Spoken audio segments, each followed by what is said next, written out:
At the outset, I should like to state that we are not able to understand some of the secrets of the railway board and the policy which they are following. When I say secret, I mean that they have got certain policies and methods which are not easily understandable by people like us. There is no proper organization through which the ordinary railway laborers and their associations could be represent their grievances. The Honorable Minister was pleased to say the other day that there is the Railwaymen's Federation, but I must say, tell him that the practical difficulty of all the unions in the railways is that they are able to push their case through the Railwaymen's Federation. Another thing I would like to point out is that when representations are made to the Honorable Railway Minister or the Railway Board, in many cases we get a suitable reply, and as far as I have seen, we do get a suitable reply, but that is all.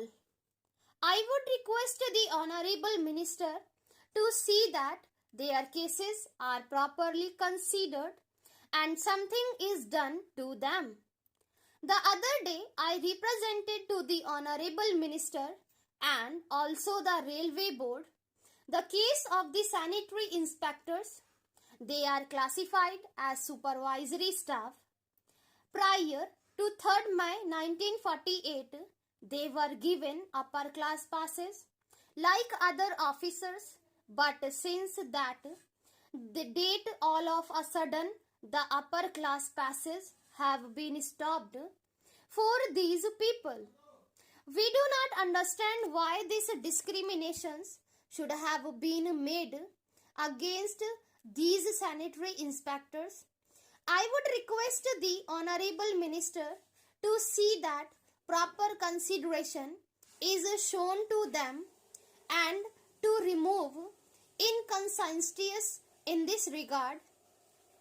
Even though repeated representations have been made to the Railway Board and the Honorable Minister, the case of the running staff has never been properly considered at all. In the case of B grade firemen, all of a sudden the literacy qualification was introduced and people who have passed SSLC examination have been taken directly as firemen.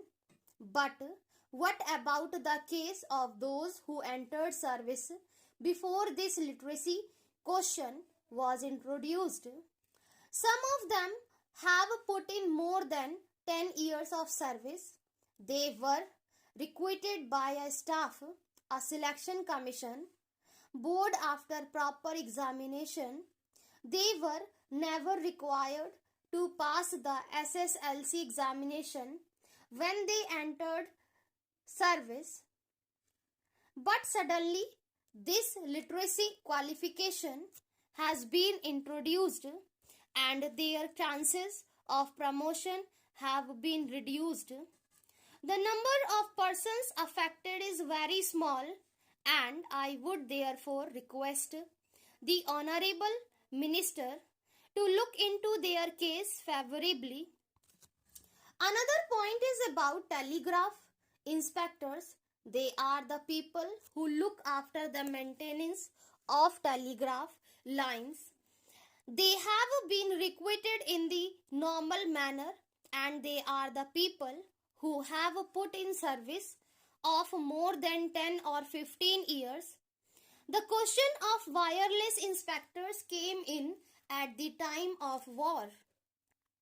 They are now classified along with telegraph inspectors. Whenever certain appointments or grades are introduced, the case of the telegraph inspectors is overlooked.